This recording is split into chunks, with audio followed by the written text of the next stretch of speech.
Hello, hello. Hello, hello, everyone. It is Wednesday. It's Wednesday's Q&A with Kathy Flynn. Here I am.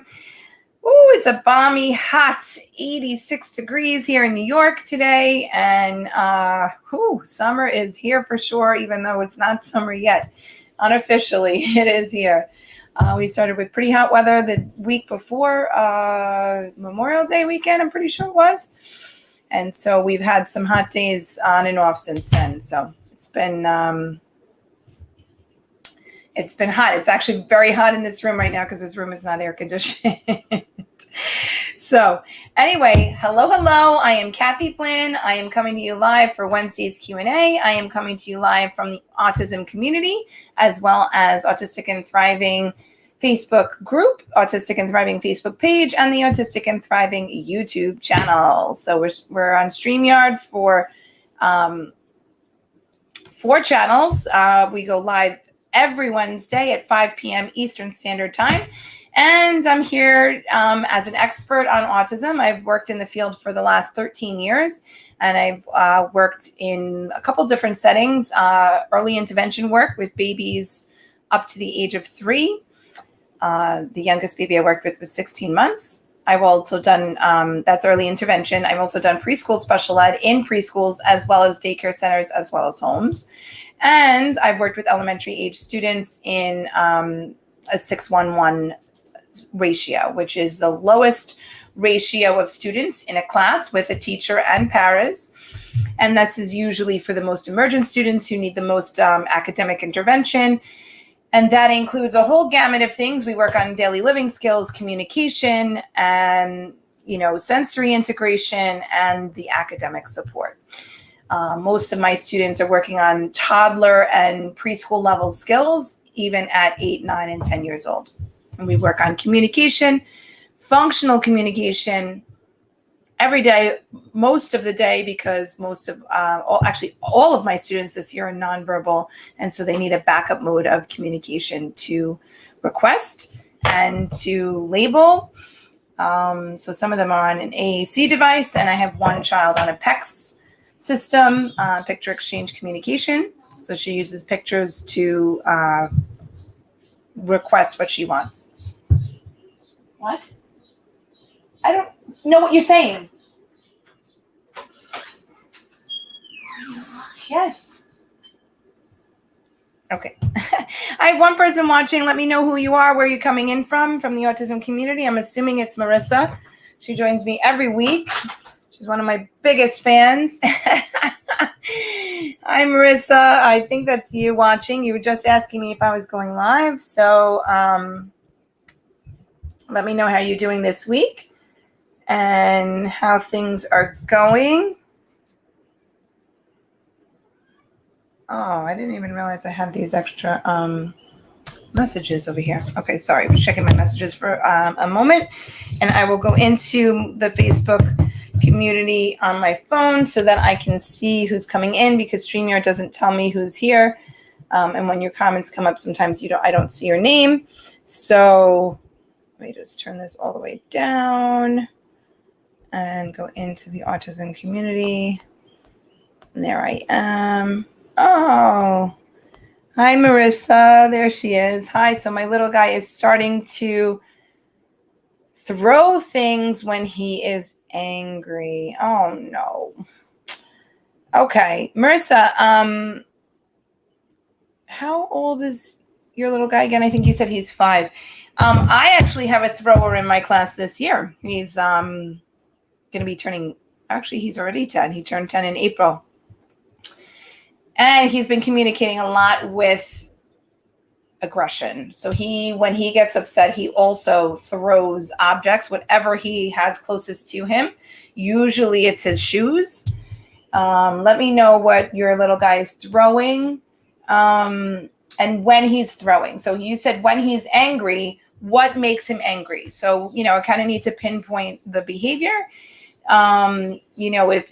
Is he angry because he doesn't get his favorite food or snack at that moment? Is he angry because he's not getting his favorite show or his favorite activity?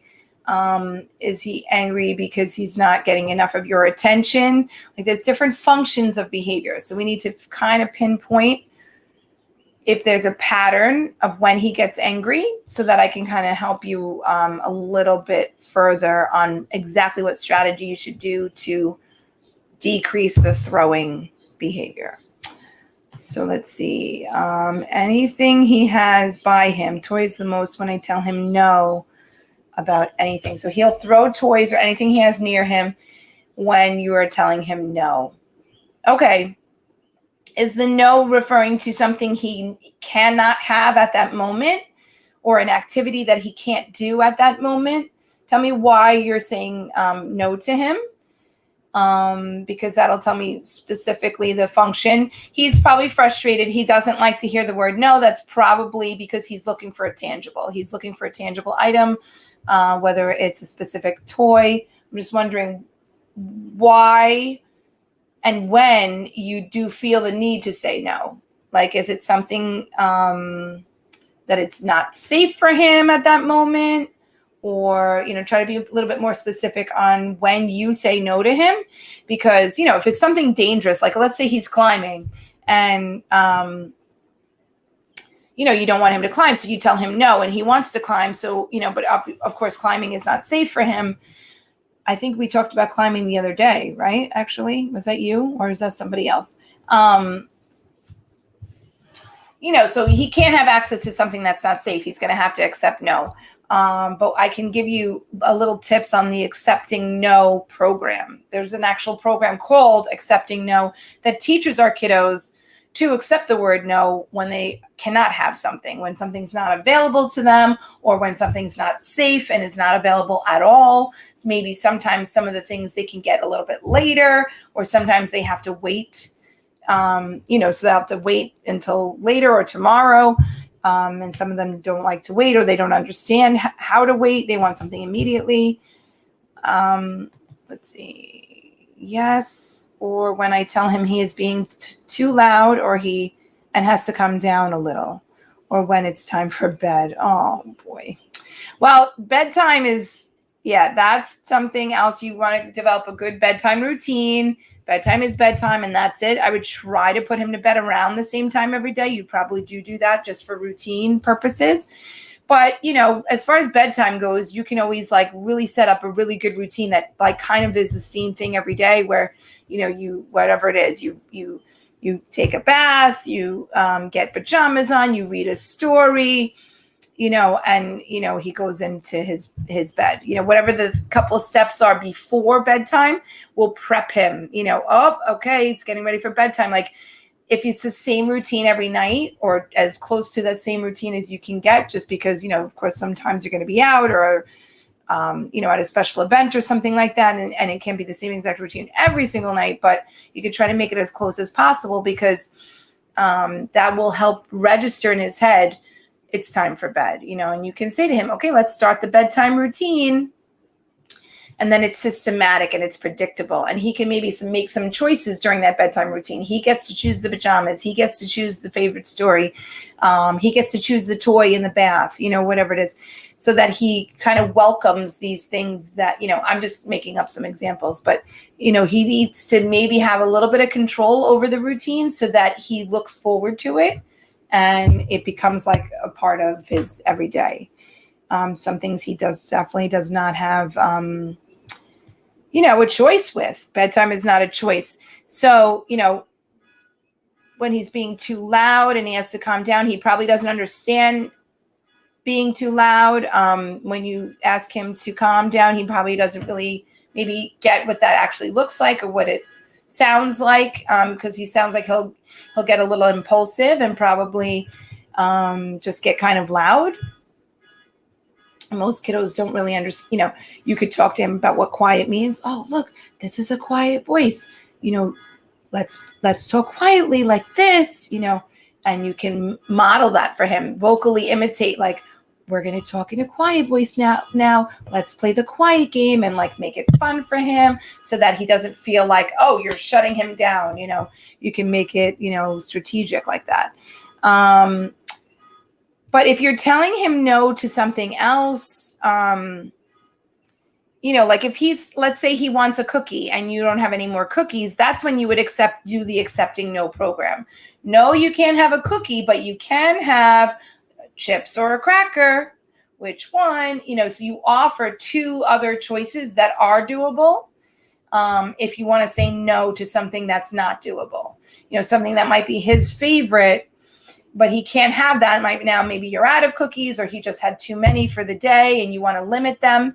You can make that choice, but then you have to tell him this is not available anymore, but this is what you can have. And you give him 2 other viable choices. They have to be, close to the level of what the cookie was for him to accept. Okay, I guess I can't have this right now, even though I'm upset about that, but I can choose to have this. The more you run the accepting no program, when there's alternate options, the more he'll get used to hearing the word no. And then you can eventually fade it to where you're not giving him multiple choices. You may be only giving him 1 choice, and you can also eventually fade it to where there's no choice at all. He just accepts the word no, and you move on and you redirect him to something else.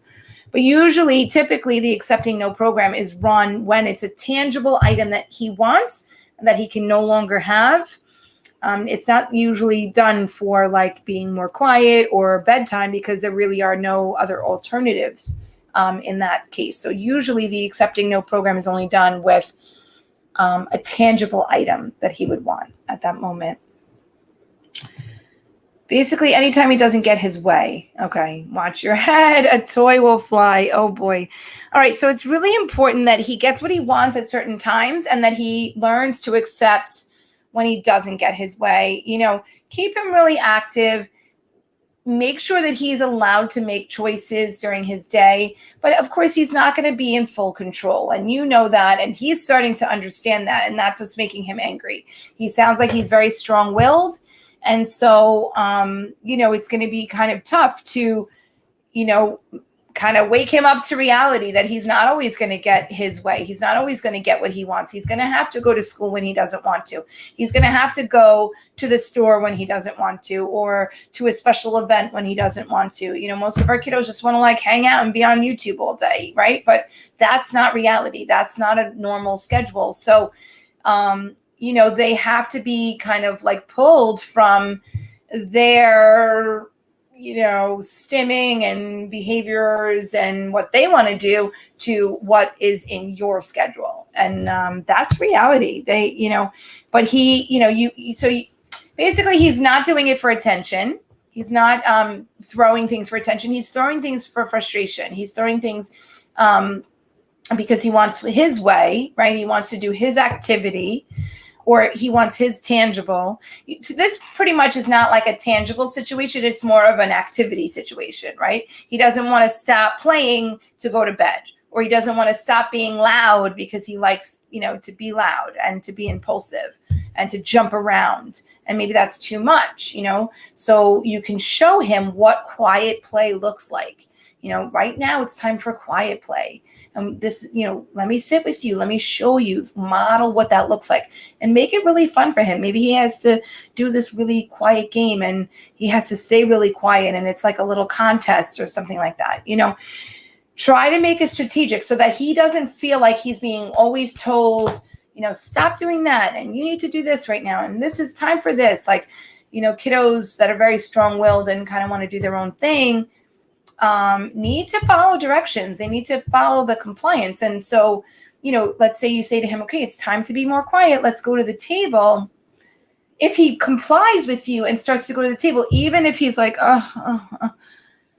good job, nice listening, and you can give him a little treat. You can give him a reinforcer. You want to motivate him for following your directions. So if you have to change it up and ask him to be more quiet, show him what quiet play looks like. But motivate him to sit in that new area and be quieter. Like, quiet play doesn't look like me jumping up and down and yelling in the corner. Quiet play looks like me doing a puzzle at the table. So maybe he's not really sure what quiet play looks like, and you can show him that. You can model that for him. You can even do a social story about, times when it's appropriate to be quiet and why it's important to be quiet. This is new. He just picked this up overnight, literally. Okay. Well, And yes, he actually says he is the boss. Oh boy. You got a little boss man on your hands. That's scary at 5 years old that he says that. Yeah, you need to, you know what's best for him. You know that he is not the boss. Do not give him that power. Let him have small choices throughout the day. Okay, we're going to have quiet play right now at the table. And then you can get loud again outside. What would you like to do for quiet play? Would you like to do a puzzle or should we read a book? So like he can have limited choices, but you are changing the activity, to show him, that it's time for us doing something quiet, Do you think he would understand? A lot of things I don't think he understands. You'd be surprised, honestly. You'd be surprised at what he does understand. He sounds super verbal. He's saying that he's the boss. He sounds like he kind of knows what's going on. I know he's only 5, but you'd be surprised how much he really understands what's going on in his world, and he's trying to control it. Most 3, 4, and 5-year-olds are trying to control their world, right? They're always being told, no, don't do that. No, don't climb. No, don't run. No, don't spill the milk. No, don't leave your toys out. So they're hearing no, no, no, no, no, and do this, do that all the time. And they're like, hey, this is crazy. So, it's very important to be strategic as a parent of any age child, honestly, but more so with the little ones, because they're really like coming into their own and they're trying to figure things out. And they're trying to figure out how they can manipulate their situation so they have some control back, right, over their situation. The way you start to give back some control is to let him have some limited choices. Like, okay, now you have to play in your room instead of in the living room, so let's choose an activity for your room. Would you like to do this, or this, and if you give him limited choices, then he should understand what that means. And you can even show him the items right in front of him so that you're not just verbally saying it. And then he sees a visual, that helps too. And then, he's learning to make choices. He's learning to say, oh, once he gets a choice, he's like, oh, okay, I guess I am sort of in control of the situation. But he doesn't realize that you sort of like, you took control, let's say, of where he needs to be, but he gets to pick, maybe part of the activity. And notice how like jumping up and down or TV, or whatever it was that he was getting loud with wasn't a choice in that moment. He was picking something quiet. I'm just going off of that example because you said one of the things is when he's being too loud.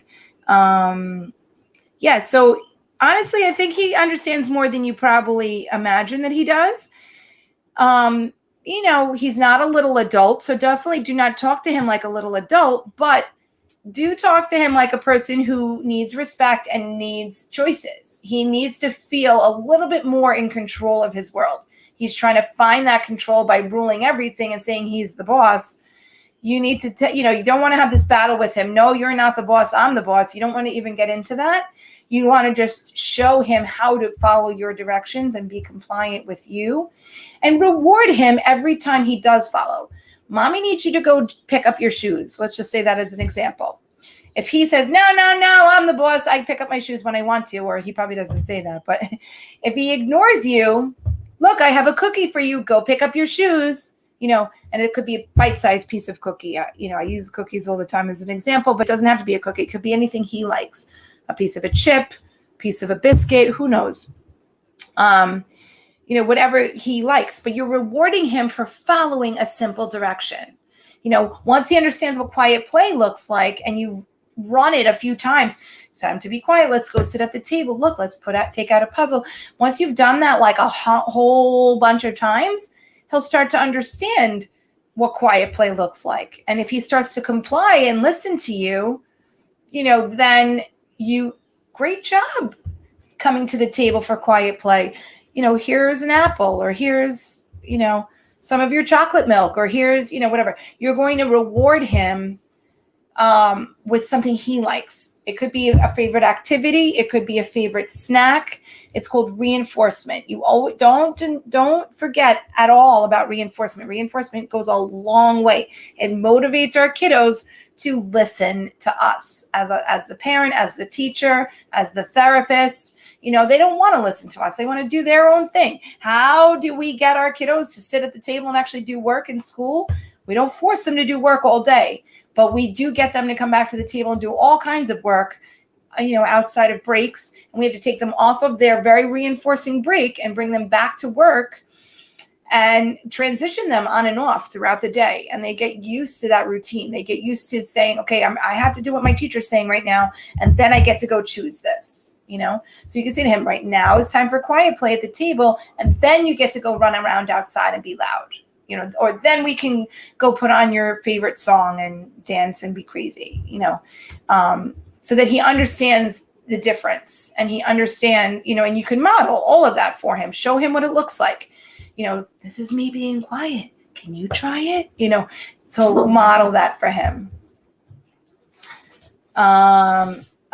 Yes, he does say that. Oh boy. So he said he's very verbal. He sounds very smart, and you'd be surprised. In fact, most little guys who are autistic and very, very bright like this, like talking like, oh, I'm the boss and I do what I want, you know, fairly quiet. You know, they're very bright and they end up like learning to talk with adults more so than kids because they feel like they can relate to adults more.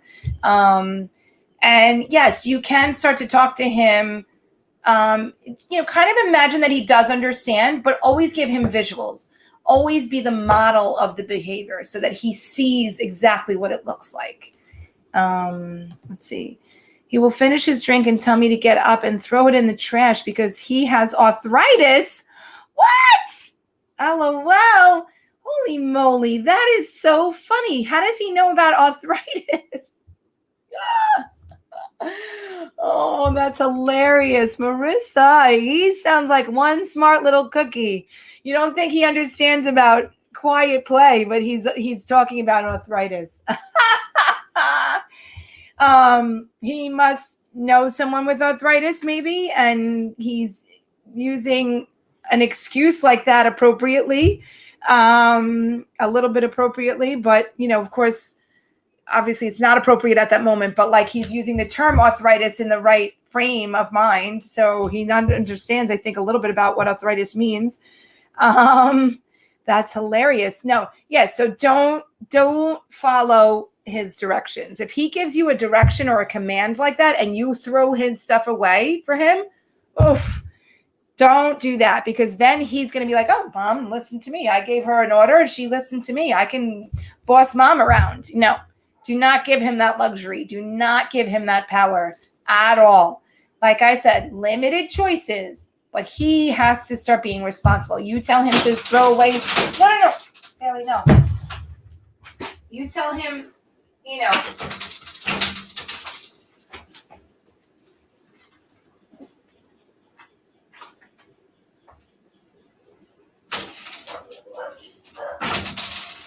sorry, my dog's gonna bark in the yard. She wanted to go out. She almost opened the door by herself. Let's see. Yes, yep, he has it in his knees. LOL. He is smart. He's very smart. Okay, he has, if he has arthritis in his knees, you know, now he's using it as an excuse not to do some of his work. Obviously, he's capable of getting up and throwing away his drink and throwing away the garbage on his own, but he's trying to milk, you know, the arthritis and say, I can't do it, you have to do it, you know. Obviously, he's capable of walking around. So, you know, you say, no, it's your turn. You know, that's your drink. You need to learn to throw it away. Definitely don't follow, you know, his commands, because that's when it gets very sticky and, you know, kids are, you know, ordering us around and we're following their directions. That's a role reversal. You do not want to give him that power at all. But, you know, always put it back on him. Say, no, you're fine. You're not Your legs are not broken. You might have arthritis, but that doesn't mean you can't stand up and walk to the garbage can. Stand up. Let's go. You do it. And then again, you can give him a little treat for following that direction, like a little piece of a chip. What are some of his favorite snacks? And are you using any of that? Are you using reinforcement? I know I've talked about it many times on the lives. Are you using reinforcement at home to get him to listen to you? Because it doesn't sound like you're using that much reinforcement. And I think it would really, really help. So reinforcement can come in a lot of different forms. It can be a favorite snack. It can be, and again, we break up the snacks really, really tiny into very small pieces. I have usually a jewelry tray, that you would put beads in or whatever. And there's little tiny sections and they get broken up. All the different foods that he likes can get broken up and put into the tray so that very easily and quickly you can just grab a little piece of something. Great listening to mom. Here you go. And it doesn't always have to be an edible. I mean, that edibles, anything food obviously is a much stronger reinforcer if he's really loving all different kinds of snacks. If he's a kiddo that loves chips and cookies and, whatever, you can break up the pieces tiny and reward him for following your direction, because it basically tells him you need to follow what mommy's saying. And when you do, you get rewarded for it, because I want you to keep following my directions. I don't want you to just ignore me sometimes and follow me other times after I've said it 10 times and I'm literally scooping you up the floor, up off the floor. You don't want him to ignore your directions. You don't want him to just go off and do his own thing. You need to motivate him to follow what you're saying, because that will help you have like much better routines at home. So don't let him get away with like not following your directions. And the way you motivate him to get up and follow your direction is to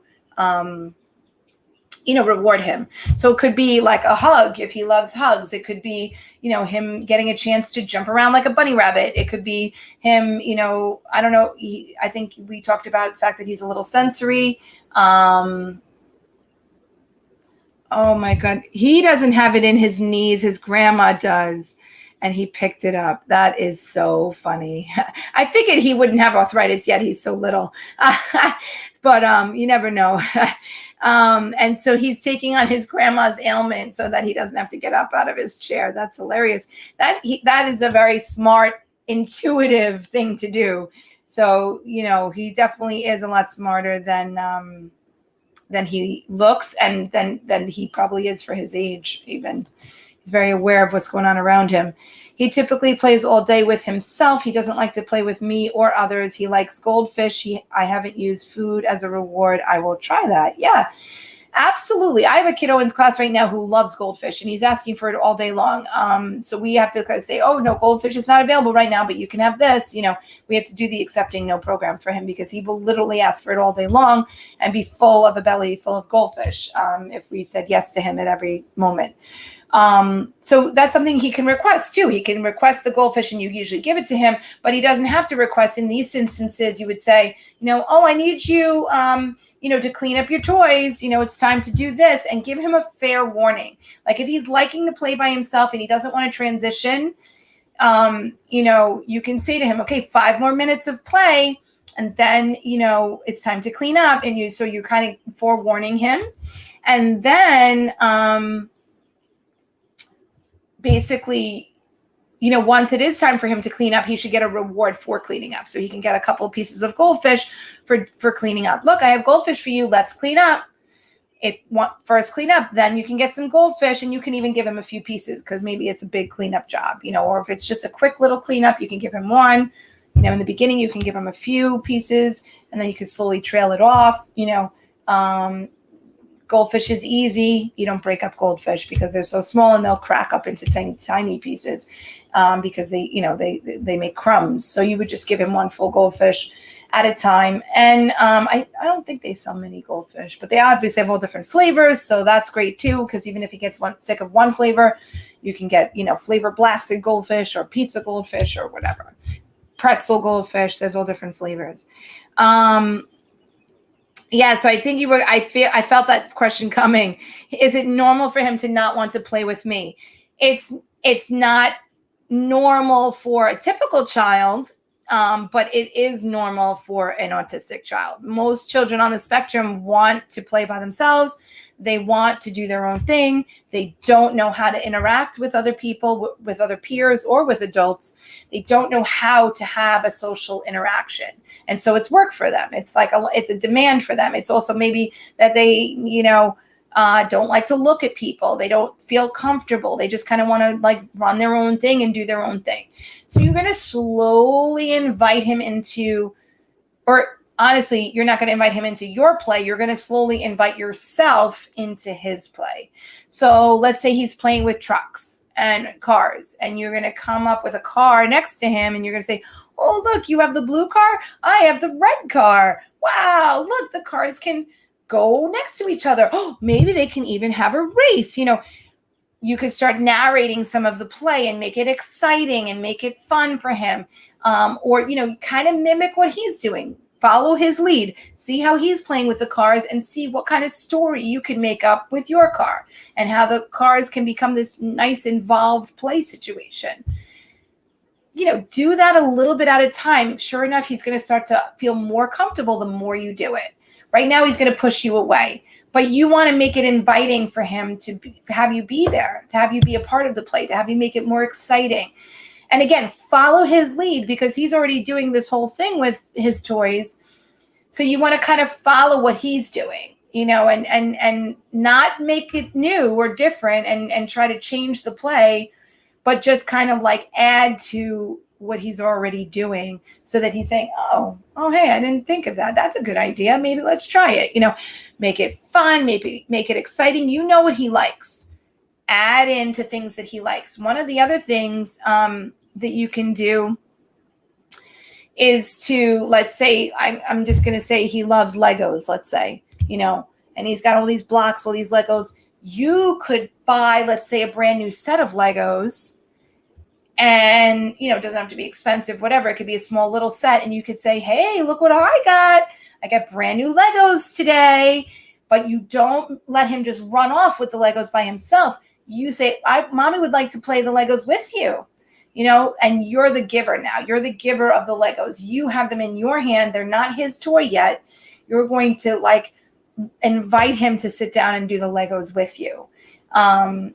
It's important for you to be kind of the keeper of some of these favorite things. When we would come into children's homes, we'd have to bring our bag of tricks. We'd have to bring a bag of all these really great, fun, interactive toys, musical toys, problem-solving toys, different things that we could create lessons with to teach kids, number one, how to play with certain things, how to work on problem-solving types of toys like nesting cups and puzzles, simple puzzles even, and farm animals and making animal sounds and making the animals move around and, working on pretend play and modeling what it looks like and having them try to imitate. So working on imitation skills.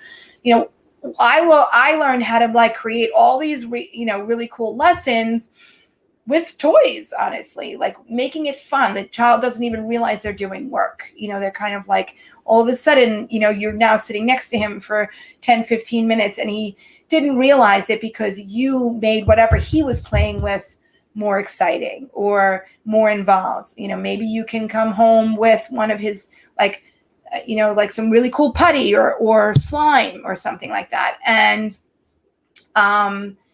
he gets a bucket and you get a bucket, but he has to do the slime with you at the table. He can't just run off and go off by himself. If he wants that slime, I'm just using slime as an example. I'm not sure if he would like that, but he has to come to the table and sit down with you, and you can show him, look at what it could do. You could squish it, you can pull it, you can stretch it. Wow, you try.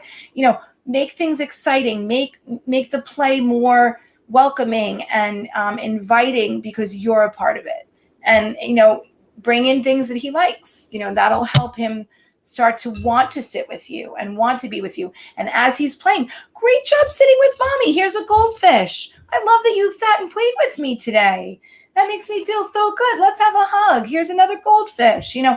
Let him know that you appreciate him being with you and wanting to play with you and wanting to invite him into your world, but also you and allowing him to invite you into his.